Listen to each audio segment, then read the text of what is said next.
Welcome, friends. Once again, welcome you at MPS Motivators, a unique platform for online classes. And myself, Mukesh Kumar Pandey. एक बार पुनः आप सभी के लिए मैं मुकेश कुमार पांडे लेकर हाजिर हूँ Bihar board class 12th English paper. And आज की हमारी कविता है. It is the poem number 6, the soldier. And it's speaker name is Rupert book. Friends, Kavita number 6 Rupert Brooke के द्वारा लिखी गई कविता है द सोल्जर. और इस कविता का इंट्रोडक्शन क्लास में एक बार पुनः मैं हाजिर हूं बिहार बोर्ड क्लास 12th परीक्षा की तैयारी करने वाले उन सभी परीक्षार्थियों के लिए. So friends, the introduction class. And first of all चलते हैं सबसे पहले the introduction about the poet Rupert book. Rupert Brooke के द्वारा लिखी गई कविता द सोल्जर. तो चलते हैं, जानते हैं कि रूपर्ट ब्रुक कहाँ के रहने वाले थे. Rupert book was an esteemed poet and he was a prestigious poet of England.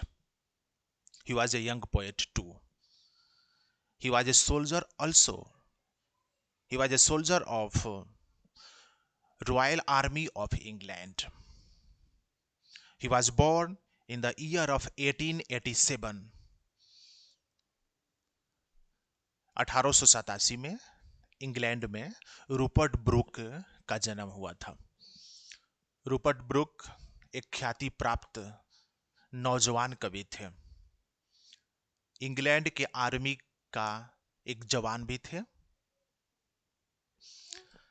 Title भी इन्होंने द सोल्जर का दिया है.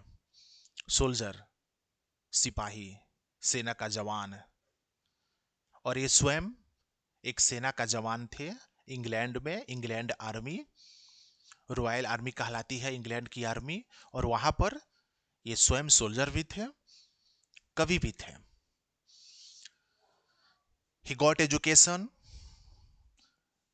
in the College of Cambridge University in London. In the house where he was born, that was a well academic family. जिस परिवार में इनका जन्म हुआ था वह परिवार एक वेल एकेडमिक फैमिली था. उस परिवार में सभी लोग काफी पढ़े लिखे और बुद्धिजीवी श्रेणी के लोग थे. इनकी पढ़ाई लिखाई and higher education Cambridge University के कॉलेज के माध्यम से संपन्न हुई. And he joined the royal army of England. England के रॉयल आर्मी में इन्होंने योगदान किया. ही बिकेम द सोल्जर, सेना के जवान बने. And he also started writing of poems, short stories in English too. कभी कभी काम इनका जारी रहा. इंग्लैंड के आर्मी में ज्वाइन करने के बाद रूपर्ट ब्रुक के द्वारा अंग्रेजी की कविता लिखने की जो कार्यक्रम था वो भी जारी रहा. अंग्रेजी में अन्य और कार्य जो इनका लिखा वो भी जारी रहा. अर्थात he started two types of duties. Soldier का ड्यूटी करना and as a poet writing, कवि के तौर पर लिखना. दोनों प्रकार का काम इनका जारी रहा. And so he wrote the very famous poet the soldier. बहुत प्रतिष्ठित and meaningful Kavita the soldier इन्होंने लिखा. Because he was himself the soldier of England army. England army के एक जवान थे एंड इसलिए इन्होंने सोल्जर टाइटल से एक कविता भी लिखी.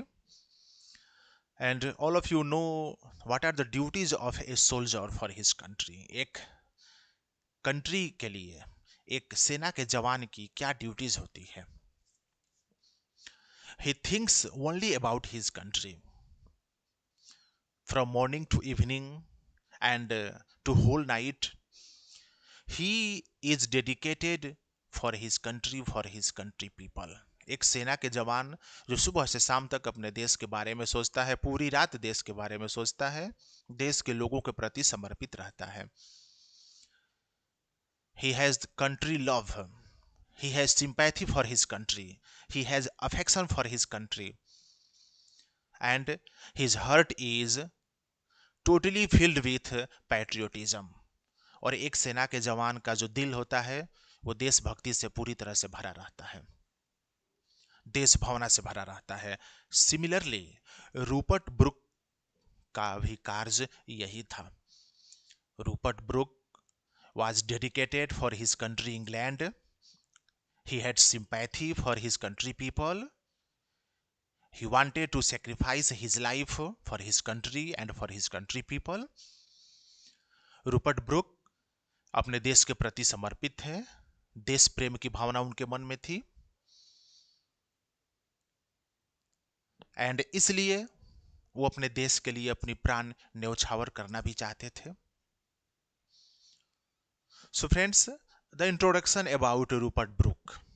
एक कवि होने के साथ साथ देश की सेवा करना, एक सेना का कार्य करना, इन दोनों कार्यों को बखूबी निभाया रूपर्ट ब्रुक ने.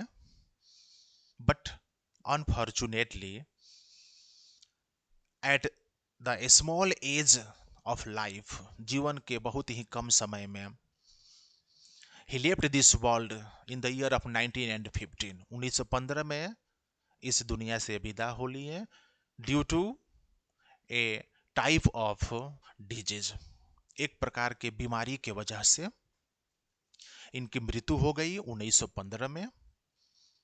And when he died he was on his way to attend the battle. जब इनकी मृत्यु हुई उस वक्त ये रास्ते में थे, एक बैटल में भाग लेने के लिए जा रहे थे. इंग्लैंड की आर्मी के बटालियन के साथ एक बैटल में भाग लेने के लिए ये जा रहे थे. And in the middle way, बीच रास्ते में इनकी तबीयत बिगड़ी और इनका डेथ हो गया. सो ही sacrificed his life for the country people and for the country. So friends, the title is very much suitable. यह टाइटल जो है एकदम सूट करता है कवि को, क्योंकि कवि स्वयं एक सेना के जवान था एंड टाइटल भी उसने दिया है द सोल्जर. सेना का जवान और टाइटल सोल्जर दोनों एक दूसरे के पूरक हैं, एक के बिना एक अधूरा है. So friends, here the complete introduction about poet, about Rupert Brooke. चलते हैं the theme of the poem. कविता का क्या उद्देश्य है? मैंने अभी बताया रूपर्ट ब्रुक इंग्लैंड आर्मी के सेना के एक जवान थे and he wrote the title the soldier.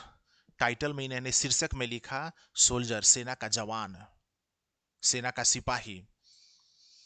And through the lines of such poem, इस कविता में जो लाइन्स लिखी गई है उन लाइन्स के माध्यम से Rupert book he wanted to sacrifice his life for his country people.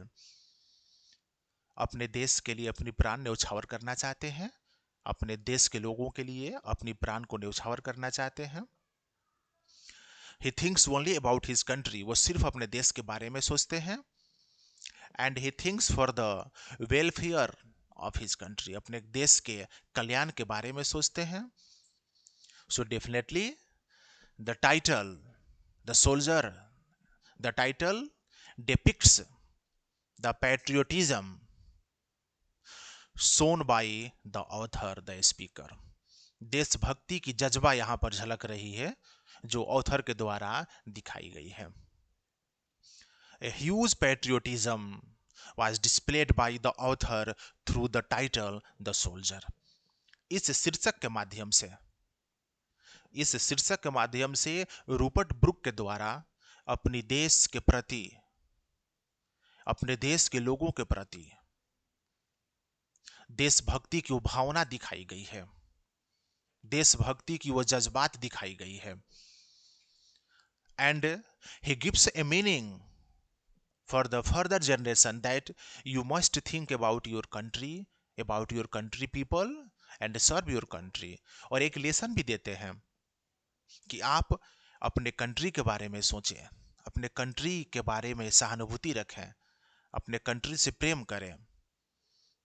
And patriotism, देशभक्ति की भावना भी अपने मन में रखें। सो यह कविता द सोल्जर, यह कविता हमें एक लेसन देती है।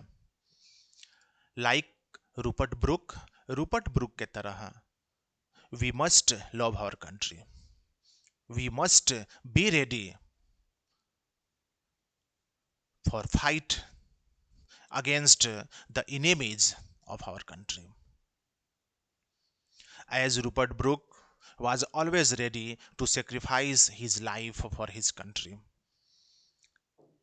and he did it really। वास्तव में वो सोचते भी थे कि अपने देश के लिए अपने प्राण को न्यौछावर करें, और हकीकत में ऐसा हुआ भी।